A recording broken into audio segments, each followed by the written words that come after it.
Hello, and welcome to the Spicy Pod Sleep Stories. I am Michael, and tonight, a chance encounter turns into a weekend neither of them planned. He hides his empire behind a bartender's lie. She hides her fortune behind a carefree smile. One night together, secret touches and forbidden kisses, but when the truth comes out, can passion survive the deception? The night train breathed softly as it waited at the platform, a long, patient exhale of steam and steel. Its windows glowed with a muted amber light, promising movement, anonymity, and the gentle erasure of everything left behind. She stepped aboard at the last moment. To anyone watching, she looked ordinary. Faded jeans, simple boots, the backpack slung over one shoulder like she'd packed in a hurry. Her hair was pulled back loosely, a few strands already escaping, as if they too wanted freedom. No jewelry, no labels, no hint that less than 24 hours earlier, a lawyer's voice had calmly informed her that her life was no longer her own. The estate, the business, the numbers so large they barely felt real. She chose the night train because no one important ever took it, because it smelled faintly of old upholstery and coffee, because its passengers avoided eye contact, because it didn't ask questions. She found an empty seat at a small table and slid into it, pressing her palm briefly to the cool surface as if grounding herself. Across from her, a man looked up. He wore a dark hood pushed back just enough to show tousled hair, and a face that had learned how to be unreadable. At first glance, he fit the train perfectly. Quiet, unremarkable, traveling light. But she didn't know that only days ago, his face had filled screens and headlines, wrapped in words like heartless and runaway groom. He had broken off an engagement that was supposed to seal alliances, soothe investors, keep appearances intact. When he'd walked away, the press had sharpened its knives. They hadn't asked why. They never did. So he'd pulled on a hoodie, left his watch in his bag, and boarded a train that didn't care who he was. Their eyes met for a brief, weightless second. He smiled first, small, polite, practiced. She returned it before she could stop herself, surprised by how easy it felt. The train jolted, a warning shudder before motion, and the world outside the window began to slide away. "Long ride?" he asked. "Long enough," she said, her voice soft but steady. "You?" "Same." He nodded toward her backpack. "Traveling light." She smiled, something almost mischievous flickering in her eyes. "Trying to?" He liked that answer more than he should have.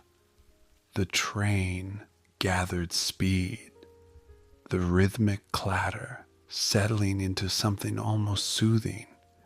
They talked the way strangers do when neither wants silence but both are careful. Where they were headed, south, both of them, which stops they might get off at, undecided. How the coffee on night trains was always terrible. "And you?" she asked after a pause. What do you do? Here it was, the lie he'd practiced until it felt almost true. I bartend, he said easily. Beach bar, seasonal work. She imagined him there, sunburned, relaxed, free, and nodded as if it fit. That sounds nice. And you, he asked. She hesitated for the briefest moment, the weight of keys she didn't want, doors she hadn't asked for, pressing against her ribs. I'm just traveling, she said. Cheap. For fun. The words tasted strange but freeing.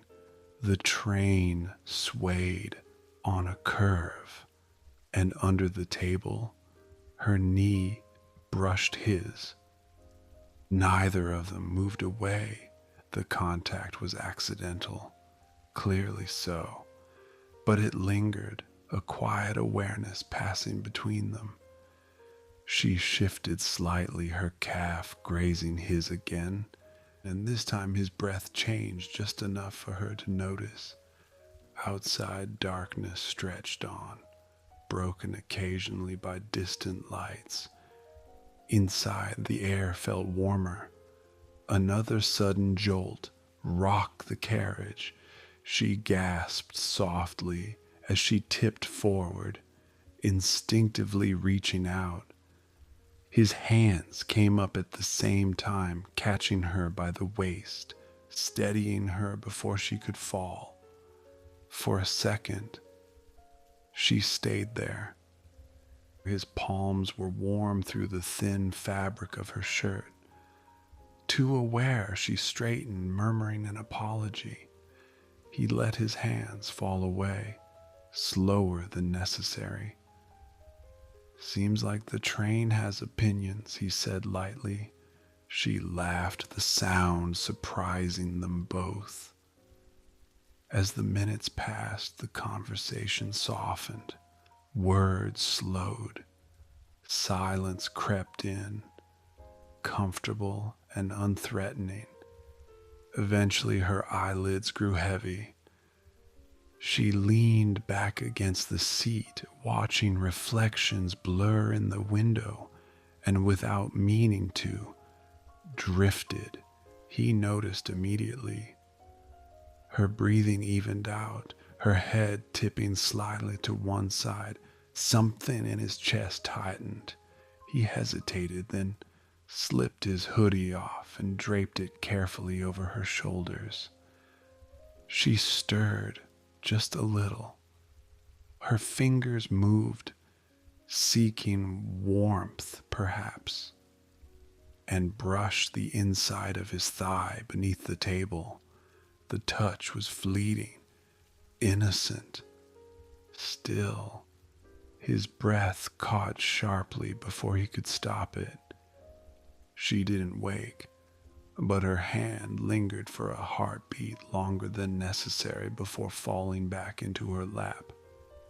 He sat very still, pulse loud in his ears, staring at the pattern of light and shadow across her face. Later she woke with a small start, blinking. Her gaze met his again, closer now, more aware. Oh, she said softly, realizing. Your jacket. Keep it, he replied. You looked cold. Their eyes held. Something unspoken passed between them. Curiosity, attraction, the faint thrill of being unseen and yet deeply noticed. Outside, the train carried them forward into the night. Two strangers, two carefully guarded secrets, and a lie so small it felt harmless. Just for now. The train did not stop gently.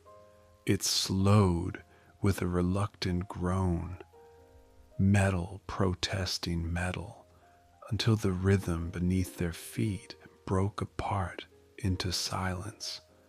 Lights flickered once, twice, then steadied. Dim, uncertain. A murmur rippled through the carriage, sleepy confusion giving way to irritation. She lifted her head, instantly alert. "What happened?" she asked. He leaned slightly into the aisle, listening as a conductor passed, voice low and apologetic. "Signal issue," he said when the man moved on. "They're saying it could take hours." She exhaled, glancing out the window. Beyond the glass lay nothing but darkness and a suggestion of trees. The platform, barely more than a strip of concrete swallowed by night. Hours felt unbearable. When the announcement came that passengers could disembark and find nearby lodging if they wished, she was already standing, backpack slung over her shoulder. He hesitated only a moment before joining her. Something about the idea of letting her disappear into the night unsettled him. The air outside was cool, carrying the scent of damp earth. A handful of passengers drifted toward a dimly lit road where a small sign promised an inn half a mile away. They walked side by side, footsteps crunching softly. Conversation came easily again. Complaints about trains, speculation about the town, laughter over how absurd it felt to be stranded together like this. The inn was older than either of them expected. Warm light glowed behind lace curtains, and a bell chimed softly when they stepped inside. The woman at the desk looked tired but kind. "One room left," she said, glancing between them. "Queen bed." For a heartbeat silence, she opened her mouth, then closed it again. He shifted his weight, running a hand through his hair. "That's fine," she said quickly, surprising herself. "I mean, if you're okay with it." He nodded just as fast. "Yeah, totally fine." The woman slid a key across the counter. The room was small, but clean. One bed, one lamp, thin curtains drawn against the night. The air smelled faintly of soap and old wood. She set her bag down near the chair, suddenly aware of how close he was in the narrow space. "Well," she said lightly, "we've both slept in worse places, right?" He smiled. "Definitely." They went through the awkward choreography of strangers sharing a room, taking turns in the bathroom, pretending not to notice the sounds on the other side of the door. When she emerged in an oversized sleep shirt, hair loose around her shoulders, he looked up and forgot what he'd been about to say. "Sorry," she murmured. "I didn't pack anything elegant." "You are more than fine," he said quietly. She felt warmth bloom under her skin and busied herself smoothing the sheet. Eventually they settled on opposite sides of the bed, lying stiffly, backs turned, an invisible line drawn down the middle. The room was quiet except for the hum of an old heater. Minutes passed, then more. The mattress dipped as he shifted, trying to get comfortable. She did the same. And suddenly their backs brushed, just barely. Neither moved away. She rolled onto her side, heart pounding. He followed without meaning to, drawn by instinct more than thought. When she turned her head, their faces were close enough that she could feel his breath. "This is probably a bad idea," she whispered. "Probably," he agreed. Still, he didn't pull back. The kiss happened slowly, almost cautiously, lips brushing, testing. It was soft, tentative, as if either of them might stop it at any second. But when she sighed quietly against his mouth, something shifted. The kiss deepened, still gentle, still restrained, but undeniably charged. When they finally parted, foreheads touching, both were breathing a little faster. "We should sleep," she said, though she made no move to turn away. "Yeah," he murmured. "Sleep." She curled slightly toward him as if seeking warmth. His arm hesitated, then settled around her waist, resting there with careful restraint. She fit against him naturally, her back to his chest, his presence solid and grounding. Their breathing began to match. Sometime in the night, she shifted closer in her sleep, her hand resting over his where it lay at her waist. He woke briefly, aware of the intimacy of the moment, and chose not to move. Outside, the inn stood quiet beneath the stars. Inside, two people who were supposed to be strangers slept tangled together, wrapped in borrowed warmth, each believing, just for tonight, that the lie was harmless. Tomorrow could wait. Morning arrived quietly, filtered through thin curtains, and the soft hum of the inn waking around them. Pale light spilled across the bed in gentle stripes, warming skin, blurring edges.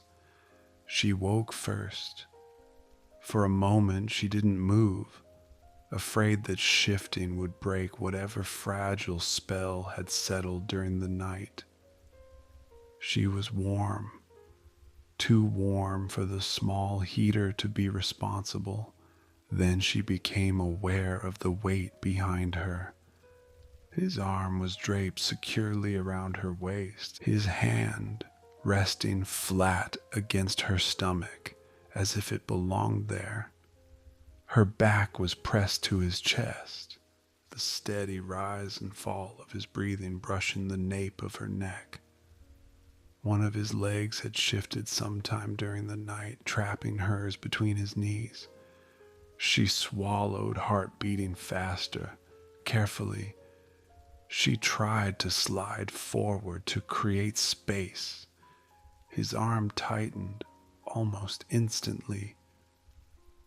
"Don't go," he murmured, voice thick with sleep. Her breath caught. He shifted, burying his face briefly against her hair, inhaling as if she were something grounding, something safe. His lips brushed her temple, barely there, accidental or not, and she froze. "I'm just awake," she whispered. His grip loosened slightly, but he didn't pull away. "You're warm." The simple words sent a quiet shiver through her. Eventually, she turned within the circle of his arm, careful not to wake him fully.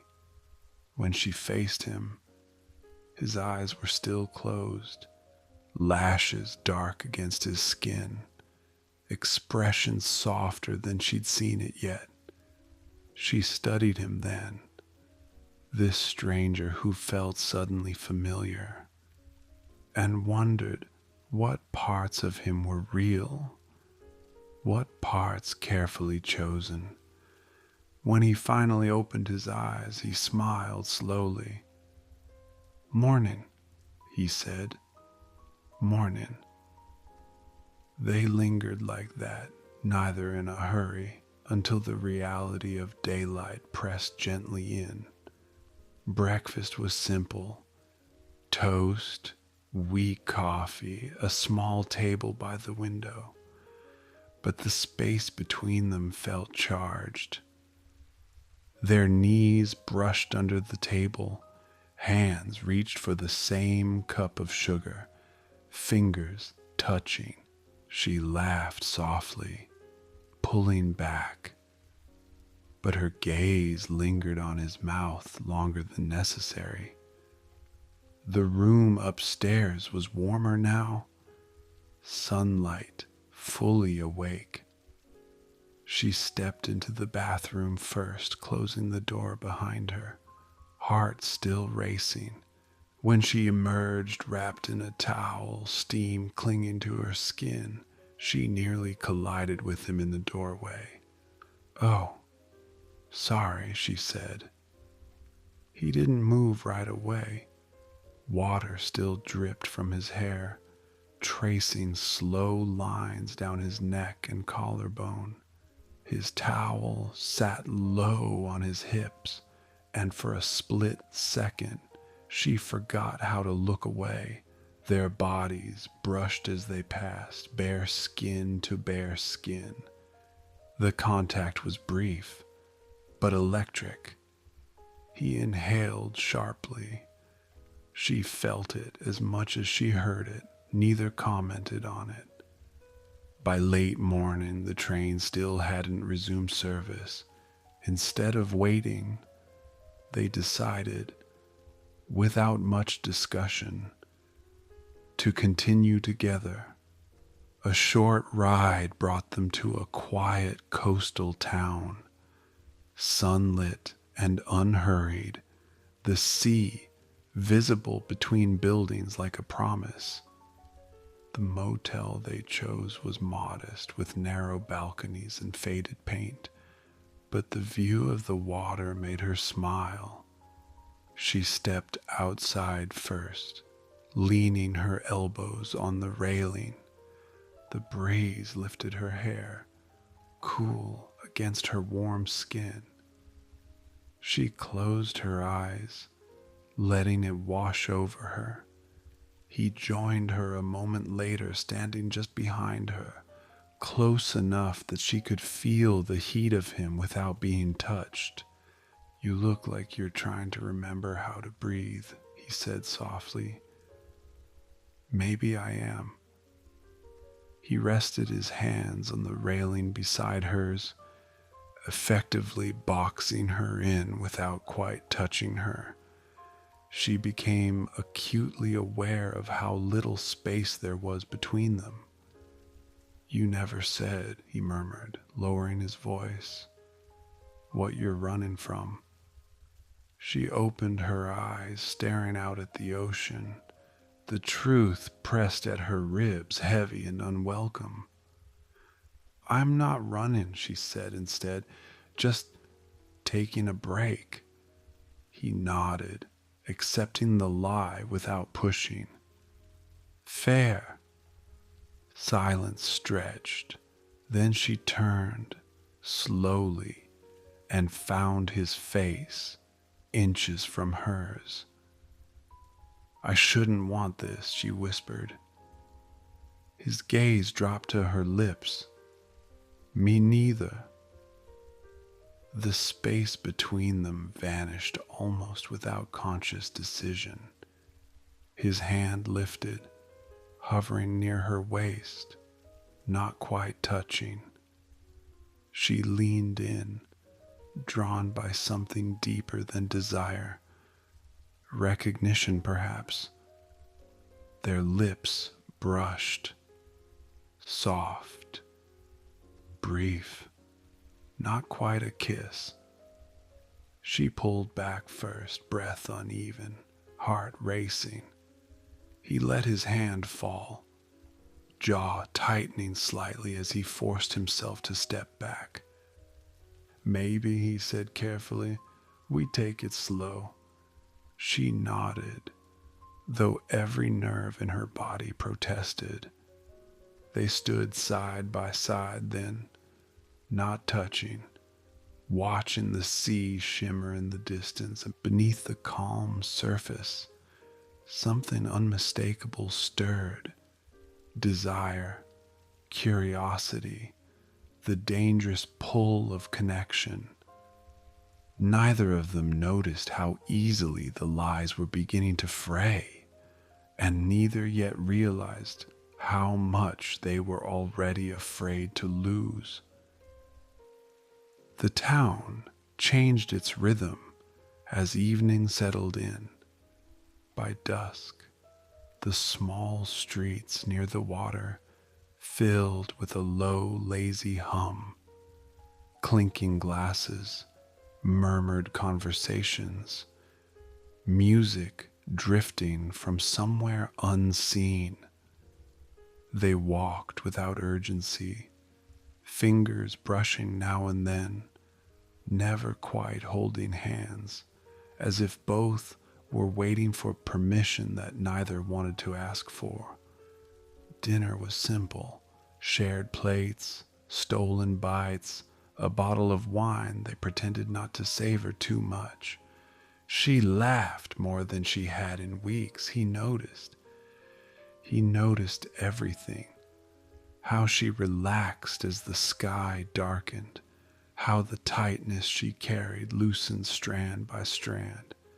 He told himself it was just the night, the salt air, the illusion of escape.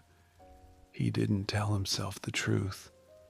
Later, they wandered farther than the lights, following the sound of waves until the beach stretched empty and wide before them. The moon hung low, silvering the water, smoothing the world into something softer. She slipped off her shoes first, toes sinking into cool sand. "Race you," she said, already moving. He followed, laughing, breathless by the time they reached the shoreline. The sea lapped gently at their feet, inviting and dark. "I dare you," she said, turning to him, eyes bright. "Night swim." He raised a brow. "That's not exactly safe." She stepped closer, water soaking the hem of her pants. "Neither is staying dry." She peeled off her shirt without ceremony, then her jeans, revealing simple underwear beneath. Nothing showy, nothing meant to entice. And yet, everything about it did. Moonlight traced her skin, her confidence quiet but undeniable. He looked away for half a second too late. "Well?" she asked softly. He kicked off his shoes, tugged his shirt over his head. The air felt cooler instantly, salt brushing over warm skin. When he glanced back at her, she was watching him openly now, no pretense left in her gaze. They waded in together. The water wrapped around their calves, their knees, their thighs, cool at first, then soothing. She gasped softly when it reached her waist, laughter spilling out as a small wave rocked her off balance. "Careful," he said, stepping closer. She pretended to slip, His hands found her automatically, gripping her hips to steady her. Momentum carried them deeper, and before either could think too hard, she jumped, wrapping her legs around his waist. To stay afloat, they froze. His hands slid to the backs of her thighs, firm, sure, holding her above the water. Her arms looped loosely around his neck. Their faces were close enough that he could feel her breath, see the reflection of the moon in her eyes. "Sorry," she murmured, though she didn't move away. "It's fine," he said, voice low. "I've got you." They stayed like that longer than necessary, water rocking gently around them. Then she laughed softly, easing back down, but her fingers lingered at his shoulders as she did. They floated side by side after that, arms brushing, bodies drifting closer with every small wave. Conversation faded, replaced by quiet sounds, the sea, their breathing, the soft splash of movement. At some point, she reached for him under the water, her fingers sliding into his hand. He threaded his fingers through hers without comment. When they finally returned to shore, dripping and shivering, he wrapped the towel around both of them before she could protest. They sat close, knees touching, skin still warm from the water. She tilted her face up toward him, hair damp and clinging to her cheeks. "This feels dangerous," she said softly. "Everything good does," he replied. This time, when he leaned in, she didn't pull away. The kiss was deeper than the others, unhurried, sure. Salt and wine and night mingled as his hand slid into her hair, steadying her. She pressed closer, fingers curling into his shoulder, the world narrowing to the heat between them. They broke apart, breathless, laughing softly at themselves. Back at the motel, they paused just inside the doorway, still damp, still wrapped in that shared towel. The room felt smaller somehow, charged. He brushed his thumb along her jaw, tentative. She leaned into the touch. "Stay," she whispered, not a question. They lay down together without urgency, no rush, just closeness. Skin warming skin, limbs tangling naturally. His hand traced slow paths along her back. Her fingers explored the solid lines of his chest. Kisses softened into murmurs, laughter into quiet breaths. Eventually they settled, her back to his chest again, his arm around her waist. Familiar now. She tucked her head beneath his chin, and he rested his cheek against her hair. Outside, the sea continued its endless motion. Inside, two people drifted towards sleep, wrapped in warmth and borrowed courage, unaware that the night had already changed them. Tomorrow the truth will wait. Tonight, they belong to the dark and the sound of waves. Morning arrived quietly.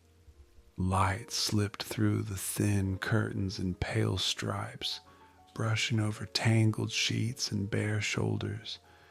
The room smelled faintly of salt and something warmer, skin, sleep. the remnants of laughter that had lingered long after the lights went out. She woke up first. For a moment, she stayed still, listening to his breathing behind her, slow and even. His arm was draped around her waist, heavy with comfort, as though it had always belonged there. The familiarity startled her more than the closeness. She shifted slightly, and his fingers tightened, reflexive. "Don't go," he murmured, voice rough with sleep. She smiled despite herself. "I'm just breathing." He exhaled, forehead pressing gently into the back of her neck. They lay like that until the light grew brighter and the day demanded attention neither of them wanted to give. Eventually they dressed, casually, deliberately ordinary. He pulled on worn jeans and a plain t-shirt. She tied her hair up, slipped into a loose dress that hid more than it revealed. Normal, anonymous, safe. Breakfast was at a small cafe overlooking the water. They shared a table near the window, knees brushing beneath it. He ordered without hesitation, coffee, pastries, fruit, extras she hadn't even noticed on the menu. When the bill came, he reached for it automatically. She caught the movement. "You do not have to," she said lightly. "I know," he replied, just as lightly. "I want to." The exchange lasted only seconds, but something shifted. She noticed the way he barely glanced at prices, the quiet confidence in the gesture.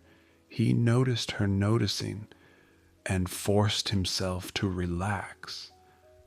Outside, they walked slowly along the promenade, the morning breeze cooler than the night before. She wore a small piece of jewelry she hadn't worn on the train. A simple bracelet, elegant in a way that felt out of place against the cheap sandals and cotton dress. He saw it, but didn't comment.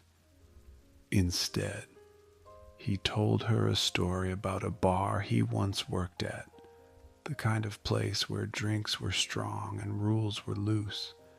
She listened, smiling, but her gaze drifted to the way he spoke, measured, careful, as if choosing details. The way one chooses words in public. "Do you ever get tired of pretending?" she asked suddenly. He glanced at her. "Pretending to what?" She shrugged, stopping near the railing. "That everything's lighter than it is." He leaned beside her, their shoulders touching. The sea stretched out before them, endless and calm. All the time, he said. The honesty surprised them both. Later, back at the motel, the tension returned. Not the soft kind from the night before, but something sharper. They stood on the balcony, cups of coffee warming their hands, the space between them smaller than it should have been. Her phone buzzed. She stiffened, just for a second too long, before silencing it and sliding it face down onto the table. He pretended not to notice, failed. His own phone lit up moments later. A name flashed across the screen, one he hadn't expected to see again so soon. He turned it over without answering. She caught the movement anyway. "Everything okay?" she asked, voice careful. Yeah, he said, just old stuff. They stood there, close enough that he could feel the warmth of her arm, the faint brush of her dress against his leg. His hand drifted to hers, fingers grazing. She didn't pull away. Instead, she leaned into him, head resting briefly against his shoulder. The contact felt like a confession neither was ready to make. Inside, they lay on the bed, fully clothed this time, facing each other. His thumb traced idle circles on her wrists, her knee nudged between his. Familiar, dangerous. I don't usually do this, she said softly. Me neither, he replied. And they both knew it wasn't entirely true, and yet somehow it was. Afternoon light faded into evening, and still neither spoke the truth pressing against their lips.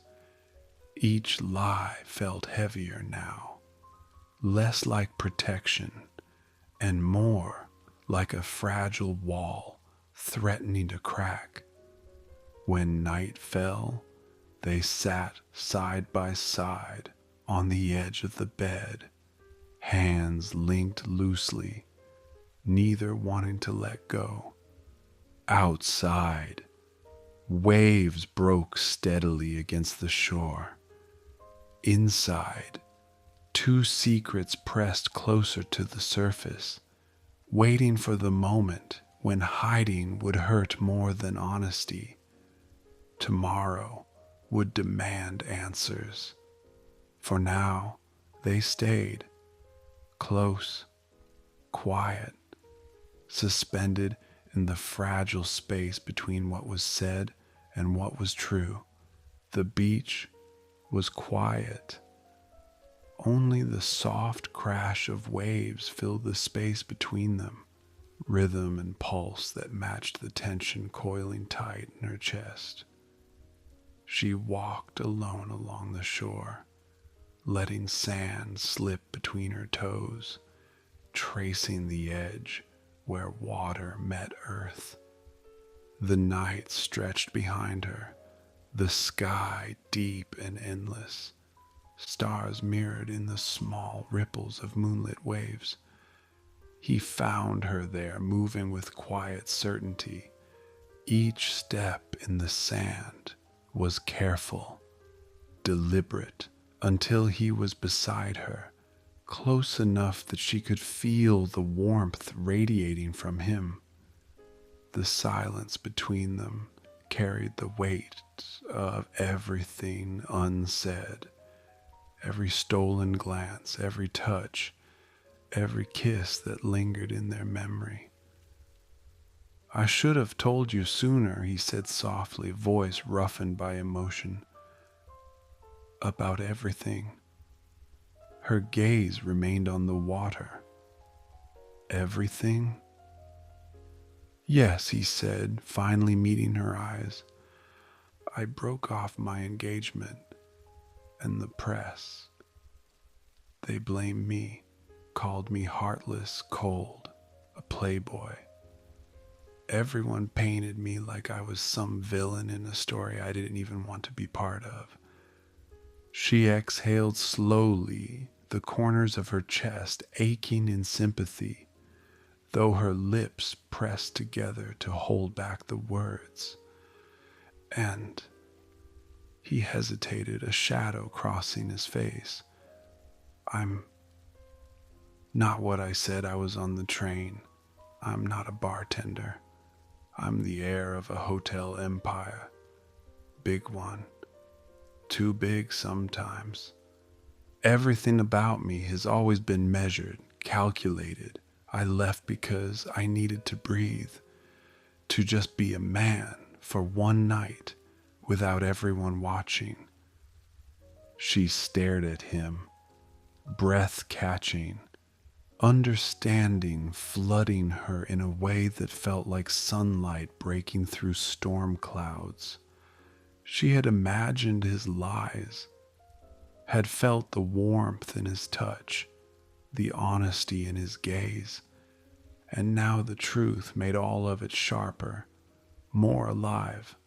Her hands twisted nervously in front of her. "I am not," she began, then stopped. Finally, she let herself speak. "I'm not just traveling for fun. I inherited a fortune recently. Estate, business, everything changed overnight. People suddenly want something from me, expect me to be someone I'm not. I needed to run, to vanish for a while." His gaze softened, and a quiet smile tugged at his lips. "So that's why you've been so untouchable and fearless and yet careful all at once." She laughed softly, shaking her head. "And you've been so much more than a bartender. I should have known by now. Nothing about you fits the lie." They stepped closer together. The ocean roared softly at their feet, but between them, the world felt still. His hand found hers, fingers entwining naturally. "So what now?" She leaned in, face brushing his. "Now, we stop lying." The first kiss was slow, deliberate, a deep exhale of relief and desire mingling. Her hands cupped his face. His fingers traced the line of her jaw, thumb brushing lightly over her lips. It was no longer restrained, no longer tentative. The night had finally allowed them honesty, allowed them surrender to what had been simmering between them from the start.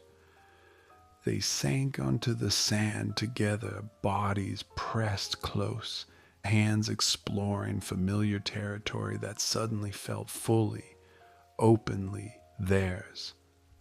Fingers tangled, legs brushed, laughter spilling quietly between deep sighs. The warmth of the moment, the salt in the air, the pulse of the waves. Everything amplified the intimacy that words could not reach. She rested her head against his chest. He leaned down, forehead pressed to hers, their breaths mingling.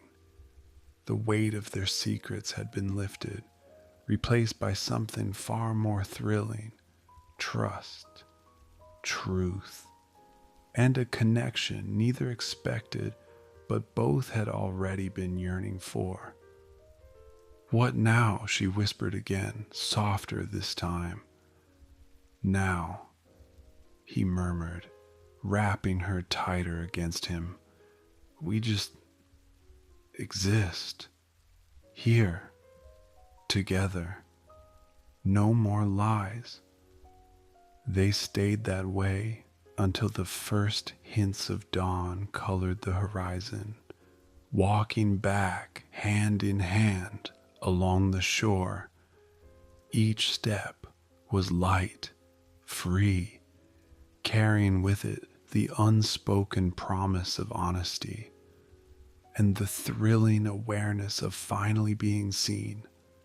Two strangers no longer, two people no longer hiding, just themselves, finally completely together. The night, the lies, the long train ride, they had all led to this. And for the first time, it felt like exactly where they were meant to be. I hope you've enjoyed tonight's story. Good night and sweet dreams.